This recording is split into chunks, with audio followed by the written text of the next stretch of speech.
What's up, everyone? So we're back with another edition of biggest mistakes you can make in strength and conditioning.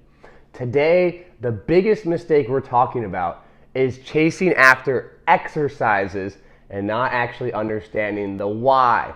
So often when we first learn about strength and conditioning and exercise and human performance, we're taught exercises.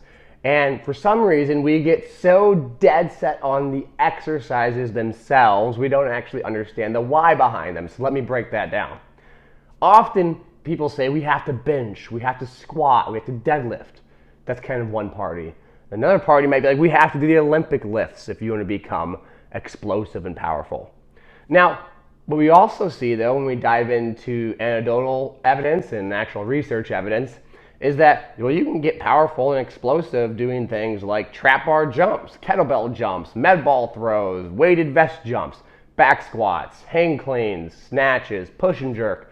All these movements get you stronger and powerful. So it really comes down to understanding why those movements get you stronger and powerful. What aspect of that movement actually matters, right? Like what part of it is like that part right there is what is actually important for performance.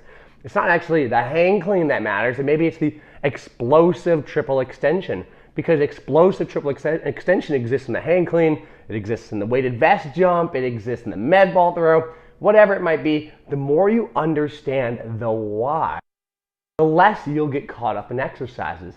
And why is this such a big mistake? Well, two reasons. One, for some reason you think it's the exercise that is magical. Well, you're kind of missing the entire point. If our job as a coach is to optimize training, we need to understand training. If we for some reason think training is no more than programming a couple of different exercises, well, not only does that give our profession a very shallow lens, anyone could kind of do it in that case, but that's not the case. And we know that if we understand the why behind it, then we can modify. So number two is that it allows you to modify exercise selection to pick the right movement for the person you're working with.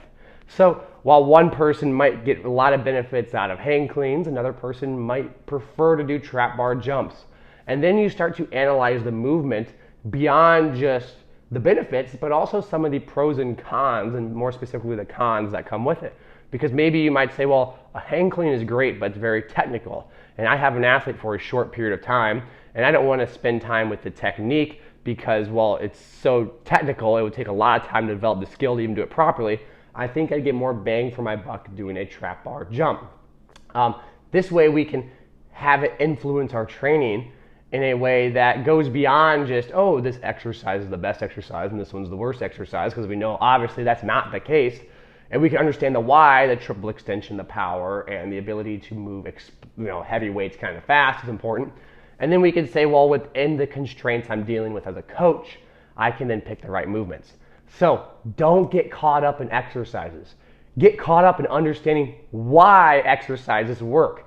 And the more you understand about the why exercises work, the better you can develop a training protocol for an individual, because now you're not stuck with exercises, but you're stuck with core components that are needed for specific adaptations, the gains you want to make.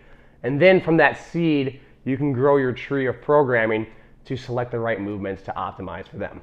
So if you guys enjoyed, like, subscribe, follow along. I appreciate you guys, and we're going to continue this series as we go forward on the biggest mistakes you can make as a strength conditioning coach in this world of human performance. I appreciate you all, and thanks again.